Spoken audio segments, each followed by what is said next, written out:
recovering ng konti ang TNC and it gives a lot of ample space for Aurora.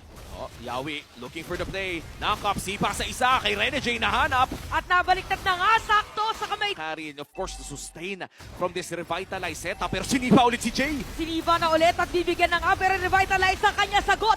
Glorious Pathway para bumalik pa ang ilan sa kanyang mga buhay. Diretso no na emote pa. Habang si Dominic ay nandun sa may Yawi. likod, nakita na rin sila si Yawi ay napilitan na mag-flicker Oh, Lord out. M! Habang si Lord JM pumasok na nga. TNC Wow. nakakuha dito ng pagong at napatay na rin siya.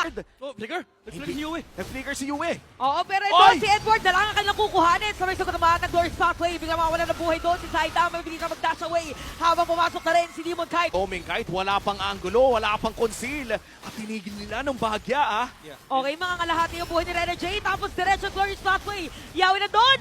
Sisibahin na nga papalayo. Pero yung nga lang, nakuha pa rin ni Demon Kite. Si Saida na rin napatay. Habang sila naman nabili. Under the two tanks sa front line ng Aurora, wala talaga silang kinakatakutan. Okay, diretso na ngayon. Ang liwanag. Glorious Pathway na naman. Para ito kay Rene J. Kinawin kay Eternal Guard. Pero Lancy! napakakunan mga players dito ng Aurora. Okay, si Lancy. Papauwi muna siya sa base. Habang si Wala. Saida Ganda. naman. Nagkadikitan. Si Edward dito nakuha. That's it. Pero tower